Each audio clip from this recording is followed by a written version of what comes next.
considerando completamente, né, o sentido coletivo do que a gente conquistou.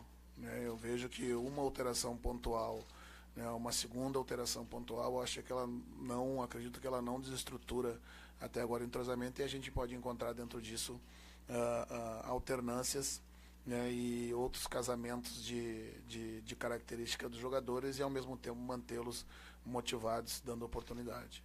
O Arthur, nós já falamos dele na semana passada, agora volto a perguntar, é um desses nomes que pode aparecer entre os titulares, por exemplo, para uma eventual velocidade em termos de ganhar ritmo de jogo, mostrar o teu potencial também para a torcida, que muitas vezes pode não acompanhar o seu? Seria, mas o Arthur ontem saiu do campo com algo no tornozelo. Não sei se vocês repararam. Vamos ver se ele vai para o treino hoje. Mas não só o Arthur, eu acho que antes do Arthur ainda eu tenho o Guerra para oportunizar uma chance, porque entrou em 1 ou 2 jogos comigo, e é um jogador que eu quero contar e preciso também manter motivado. Roger, boa tarde. Boa tarde. Eu li outro dia uma coisa a seu respeito, alguém escreveu, não me lembro o nome da pessoa que escreveu. Ele diz que a sua trajetória como treinador e como jogador de futebol, que você foi, ela faz com que os jogadores do Palmeiras não te achem que são, a maioria deles, estrelas, jogadores de primeiro nível e tal, que eles te respeitam por isso também, por essa trajetória curta, mas de sucesso e de jogador de futebol que você foi. Isso é um segredo? Isso faz parte do bom relacionamento, da forma como você consegue dirigir o time sem reclamações, sem encheção de saco, enfim? Não, eu acredito que a trajetória, como jogador de futebol, dá uma vantagem, pelo fato de entender como pensa a cabeça da a maioria dos atletas. Mas somado a isso também, como liderança de vestiário e como capitão, muitas vezes do time, os times que eu atuei, também entender como conduzir um processo de uma forma que se mantenha todos os atletas motivados. Sempre tive um canal aberto com os treinadores que fui treinado, e pude em muitos momentos estabelecer um contato, passando uma visão de dentro do grupo para fora, para que os meus comandantes no momento pudessem ter subsídios, para lidar bem com a harmonia de um vestiário. Não que os problemas não acontecerão, porque eles virão, não tenho dúvida disso.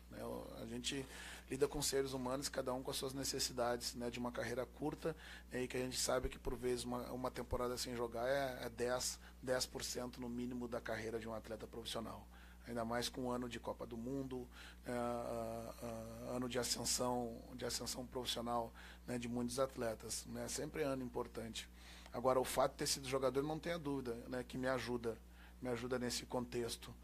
Mas eu acho que muito é o perfil da minha personalidade. Como sempre fui uma pessoa agregadora, cumpridora do que eu tinha que fazer na minha profissão. E se tem algo que eu já treinei para os atletas que me deixa insatisfeito, é quando um jogador de futebol profissional ele não cumpre com as suas obrigações, não cumpre com o seu dever. Eu sou o primeiro a chegar no clube, e não tenho hora para sair. E mais do que tudo, assim como educo meus filhos, procuro educar pelo exemplo. Para mim é o mais importante de tudo. Se o atleta enxerga no comandante o profissional que trabalha muito para oferecer a melhor informação, o melhor treinamento, a melhor estrutura, eu não tenho certeza que ele se envolve. Mas acima de tudo é ter a característica da sinceridade, sempre em primeiro lugar, né? Eu nunca gostei como jogador, né, que o treinador viesse e me contasse uma mentirinha, né, ou para me tirar do time, ou para resolver uma questão que havia acontecido, né? Seja verdadeiro comigo sempre, né? É assim que eu prezo com meus atletas. O Roger, nessa linha aí, o Michel Bastos ontem, não sei se para te bajular um pouquinho, mas ele disse que por influência do pai torcia para o Grêmio de criança, te viu jogar, gostava muito daquele time da metade dos anos 90, se não me engano, e que você era melhor do que ele na lateral, na parte defensiva, mas ele ataca melhor que você. Verdade. Verdade? O Michel... Ele vai jogar amanhã de novo? Sim, vai jogar. O Michel, acho que ele é 10 anos mais novo que eu, e ele era adolescente naquele período lá do Grêmio. E imagino que, sendo gremista de fato, devo ter torcido bastante por aquela equipe. E é verdade mesmo, eu me considerei um bom marcador, e um jogador de passagem para a linha de fundo, né, para profundidade de cruzamento, né? Não tinha um bom chute, por isso me escondia das jogadas por dentro, né? Então, quando a bola se oferecia para ir por dentro do campo, eu pedia para que fosse ultrapassagem. Mas você cruzava bem, né? Cruzava bem. Então a gente esconde os defeitos da gente, não se expondo, né, nas deficiências que a gente tem.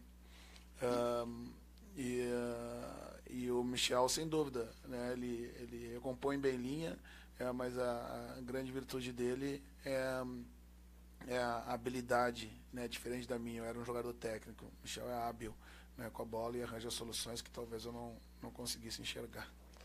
Dentre as mudanças pontuais aí para quinta-feira, a manutenção do Michel você acabou de confirmar. Você pretende começar com o Guerra? Você vai dar uma oportunidade de início também para o Scarpa? Sim, a ideia é, a partir desse momento, né, mediante as circunstâncias e as necessidades, fazer alguma observação ou outra. Então é possível, alguma coisa no treino aqui vai dar para enxergar. Mas, como eu disse, não desejo alterar muito a base do que foi construído para não correr o risco da gente perder o que a gente fez bem até agora. Roger, ainda sobre o Michel, ele ganhou a posição do Vitor Luiz, a gente pode dizer isso, essa disputa continua aberta, e eu queria que você fizesse a comparação entre os dois também, porque o Michel, pelo menos na minha opinião, acho que na opinião de muita gente, ele é melhor ofensivamente que o Vitor, mas o Vitor é um cara que de repente na defesa ele funciona bem. Como é que está essa disputa? Então, acho que está aberto, acho que entra dentro dessa questão de observação também já, né, numa rodada anterior, mas dentro da questão de observação. O jogo que o Michel entrou, jogou muito bem, mas como eu havia substituído o Vitor, né, pela sequência de jogos do começo da temporada, né, era coerente que eu retornasse, né, com o Vitor, né, porque não havia saído naquele momento como alternativa técnica, né, havia saído pela preservação, né, e também era importante pelo jogo que o Michel fez também anterior ao Vitor, né, quando o Vitor saiu, que eu desse uma nova oportunidade para o Michel no momento seguinte, que aconteceu depois do Clássico. Mas ainda está aberta essa situação, né, e nós temos ainda o retorno do Diogo, né, que daqui a pouco está no campo. Aí vai ficar mais bonito ainda. E o Palmeiras foi pouco pressionado, para ser sincero, eu só me lembro assim do Botafogo de Ribeirão Preto no primeiro tempo tendo algum domínio, nem foi um domínio tão grande assim, mas teve mais chances que o Palmeiras naquele primeiro tempo, lá em Ribeirão Preto. Agora, com o time já praticamente classificado, é um tipo de teste que dá para fazer ou não dá, Roger? Porque você sempre quer dominar o adversário, né? Mas nesse período de preparação da equipe para a temporada, como é que faz isso? Não, eu vi outros momentos que a gente teve dificuldade no jogo. O próprio jogo contra o Mirassol, até a gente abriu o nosso o placar com o gol do Miguel. nós fomos pressionados, tanto que o adversário teve uma oportunidade de gol em cima da linha que foi salvo pelo Lucas. Né? Isso a gente está falando ali de 20 minutos, acho 22 minutos de jogo. Né? Então foi o início que uma marcação alta, né? Que novamente nos serve de ferramenta, né? E mecanismo para a gente trabalhar essa saída de uma marcação muito bem feita no início de jogo. Também no jogo contra o Red Bull em casa, jogando em casa, a gente também teve dificuldade no início do jogo em cima da pressão e do jogo do nosso adversário, tanto que o adversário, né, conseguiu sair na frente, inclusive com gol. Então não foi apenas um momento, né, foram alguns momentos pontuais de início de jogo e teve outros momentos dentro dos jogos, das partidas, que a gente passa por dificuldade, mas isso também vai acontecer. A gente não espera dominar o adversário em 90% da partida. Essa alternância vai acontecer. Né? Não é porque as equipes vêm do interior, né, e nós somos os maiores da capital, nós vamos sobrepor o nosso jogo desconhecendo, né, a qualidade do adversário. Os jogos vão ser duros, né, como tem sido nesse momento. No clássico também contra o Santos a gente teve, né, o Santos também em algum momento, né, teve superioridade sobre o nosso jogo, mas aí é o que eu digo para os atletas, nesse momento tem que saber sofrer o jogo, entender o que o jogo está pedindo, se defender bem até voltar para o jogo novamente para dominar a partida, né, do ponto de vista técnico. Não tem como você criar, né, uma situação como essa de jogo, né, se expor, para testar e para trabalhar essa questão. O jogo vai te dar esse elemento para que você trabalhe. O Rogério, o jogo de amanhã também é importante para você, porque você com 7 jogos pode igualar uma marca e ficar já na história do clube, né? Filpo Nunes em 78, um cara que foi, dispensa comentários, dos principais técnicos da história do Palmeiras, e você com 7 jogos pode iniciar o início de trabalho com 7 vitórias em 7 jogos. Você internamente esperava esse resultado tão imediato assim? Claro que tem muita coisa para acontecer, mas iniciar com 7 vitórias estava no seu plano? A gente espera sempre começar bem, né, para poder ter confiança para desenvolver o trabalho. Eu fico lisonjeado, mas eu sei muito bem onde eu estou pisando. Fazem 25 anos, né, que eu já estou no futebol. Eu sei que se daqui a duas rodadas a gente tiver 2 tropeços, né, tudo que foi tido como vantagem até esse momento, até mesmo o fato da gente manter uma base, né, vai ser desconstruído e talvez mencionado como a razão, né, de ter uma queda de rendimento. Eu sei que para virar o jogo é muito fácil, né, então eu não me iludo com tudo isso. Eu quero seguir trabalhando dentro do nosso planejamento, né, e se o recorde for batido, ótimo. Né, se ele não for batido, que a gente consiga ver evolução, né, no que a gente vem trabalhando. Agora, essa vantagem criada, você diz que já proporciona você fazer alterações e já te proporciona também dar uma atenção um pouco mais voltada para a Libertadores da América. Daqui a 2 semanas você estreia, agora com o funil sobraram Barranquilla e o Guarani. Acompanhou, claro, essas fases eliminatórias e dá para já começar a fazer um prognóstico do que você vai encontrar pela frente logo no início? Deixa eu comentar uma coisa para vocês. Se eu assistir todos os jogos que passam na televisão, mesmo que sejam jogos importantes que a gente vai se deparar com os adversários daqui a 10, 15 jogos, eu tenho por alto, né, eu fiz uma média nos últimos anos, a gente analisa 500 jogos por ano. Né? Então é muita coisa. Né? Só do nosso adversário, que foi o Mirassol, eu vi os 3 jogos do Mirassol, os últimos 3 jogos. Então o foco é sempre o próximo jogo. Não é porque eu não vi ao vivo o jogo do nosso possível adversário da Libertadores que a gente vai perder alguma informação dele. Então, no momento adequado, daqui a 2 semanas, nos 3 dias anteriores, nos 4 anteriores, eu vou ver todos os jogos dele, não tenha dúvida disso. Mas nesse momento, né, as atenções estão todas voltadas para o Linense, né, que é o adversário mais importante, né, e o decisivo, né, de quinta-feira. Né, e com relação às alterações, é importante que eu frise, né, são pontuais, nada que descaracterize, né, o que a gente construiu até agora. Quando a gente se deparar com a Libertadores, pode ter certeza que as observações vão todas estarem à nossa disposição, Roger, tudo bem? Claro que o Palmeiras tem estrutura, tem elenco, isso a gente percebe e vê no dia a dia. Mas o que você viu no Palmeiras que você não viu em outros clubes, outros grandes clubes que você trabalhou? O que a gente vê com relação aos clubes grandes se assemelham muito, né?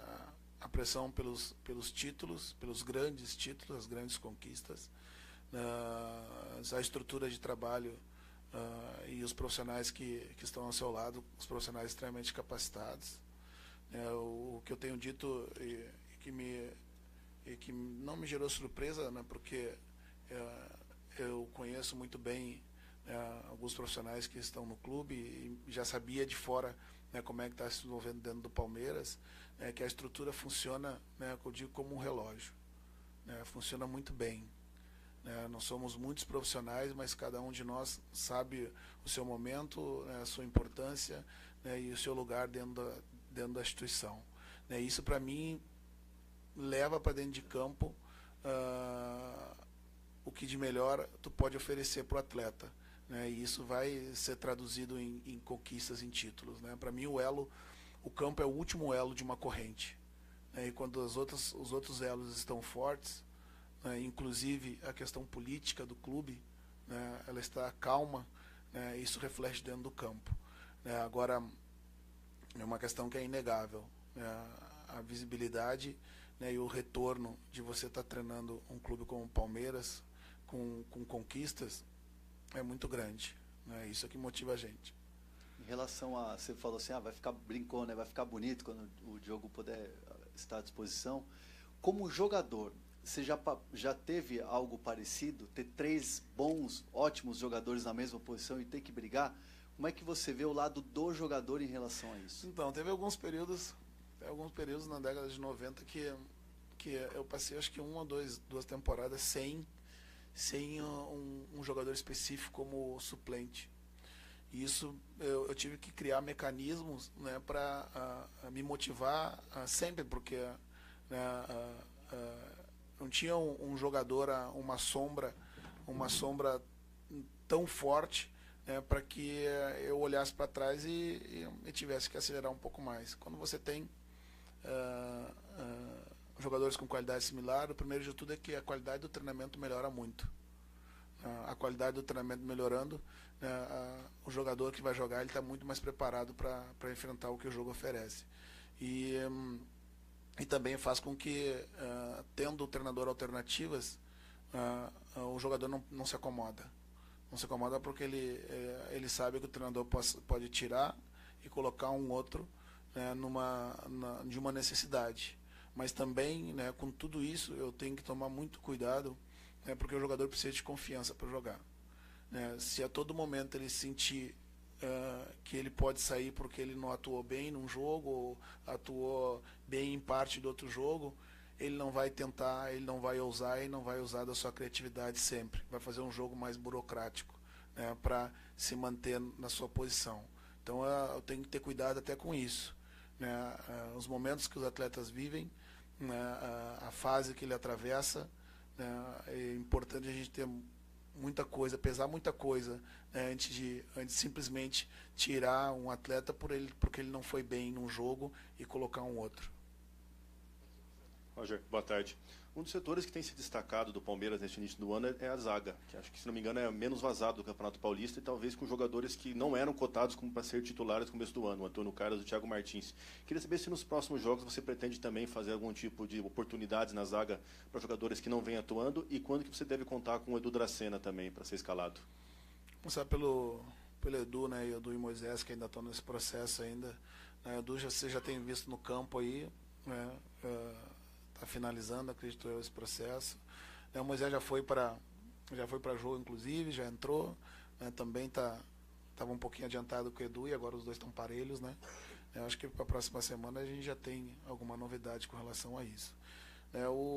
A defesa, ela é centralizada em cima dos 2 jogadores de área, mas o processo defensivo ele é feito por todos. Hoje a nossa defesa é a defesa menos vazada do campeonato, porque todo mundo defende, né, e todo mundo ataca, né? Então o Miguel hoje é meu primeiro defensor, assim como o Jailson é o meu primeiro atacante. Eu entendo que o zagueiro bom é zagueiro protegido. O zagueiro que precisa a todo momento fazer coberturas diagonais, né, fora da sua área de atuação, né, ele tende a ter mais dificuldade. Então, que laterais façam seu papel defensivo, mantendo os zagueiros sempre próximos à área, ou dentro dela, e quando dá necessidade dele sair fora da área, eu comento com meus zagueiros. O zagueiro fora da área não negocia com o atacante, né, ele tem que ser decisivo, né, incisivo, né, para definir a jogada, para que não tenham desdobramentos e possa acabar perto do nosso gol. Então, eu quero também poder oferecer oportunidades, mas, como eu disse, é importante, né, que eles se conheçam jogando. Acho que Antônio Carlos e Thiago, o Luan pode dizer melhor, eles jogaram juntos em algum outro momento. Então, é importante, são 6 jogos de convivência lado a lado. E quanto mais desenvolver essa afinidade, é bom para o coletivo. Rogério, aqui.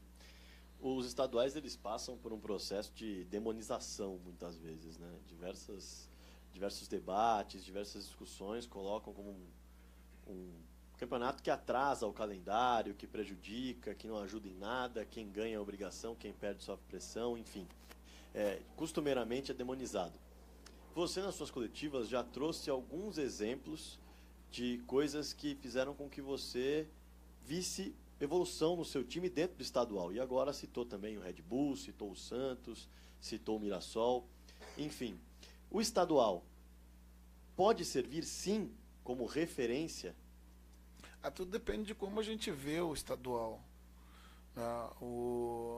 Eu vejo hoje um movimento de uma diminuição do número de datas, né, que torna o estadual, que continue com o estadual atraente, né, do ponto de vista do público, e esse público, para mim, ele é muito do interior do estado, porque são poucas as vezes que quem mora no interior tem condição de ver o seu time atuar perto. Mas do ponto de vista do nosso calendário, que é muito cheio, quando a gente fala disso, mas são só 20 datas, né? Cada jogo a gente trabalha com 3 dias, né? O dia do jogo, o pré e o pós. Se a gente falar em 20 datas, são 60 dias dentro de um calendário, né, que ele é extremamente cansativo. Então a gente, em alguns momentos, tira a oportunidade de trabalhar, dar um lastro físico para os atletas e trabalhá-los melhor no começo de ano.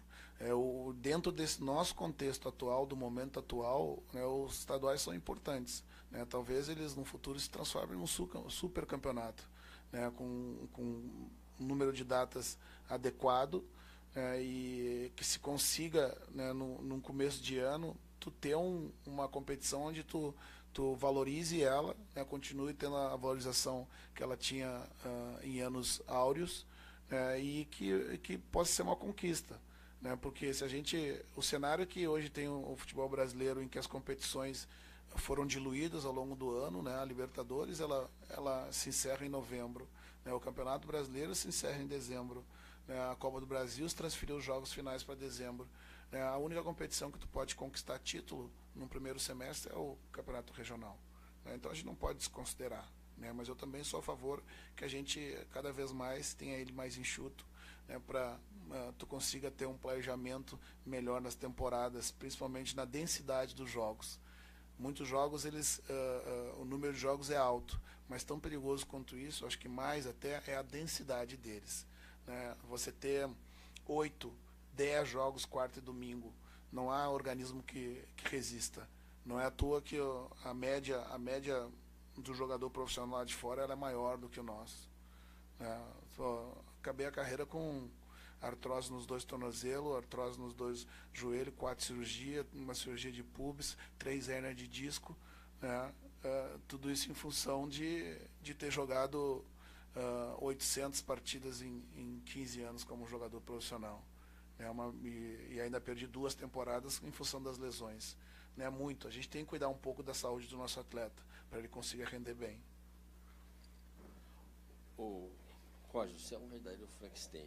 Sim, impressionante. Conseguiu jogar. O dia quando eu não tinha, quando eu não tinha dor, quando eu acordava e não tinha dor para trabalhar, eu dava uma canelada na cama. Tinha uma coisa errada. Ô Roger, a gente falou aqui dos números do Palmeiras, né? E também desse recorde que você pode... Mas você deu uma atenção para isso, mas eu vejo que o seu foco na conversa é mais sobre como você está trabalhando no vestiário, nisso, essa é uma preocupação forte, né? Como você está trabalhando esses jogadores, conversando com cada um. Por exemplo, o Felipe Melo, que voltou a jogar bem, né? O próprio o Borja, que voltou a fazer gol e era um problema. Então, você tem pouco interesse nesses números, ou não é a hora de se interessar por eles? É mais... Qual dos números dos recordes? Dos recordes. Não, eu também quero para mim, né, para nós. Né, é bom pro grupo, né, porque isso confirma a direção correta que a gente está assumindo. Né, mas eles não são tão importantes quanto, né, a administração do que acontece dentro do nosso grupo. Esses números eles vão ser um dia batidos por alguém, né? Mas a construção de um coletivo, né, de um grupo vitorioso,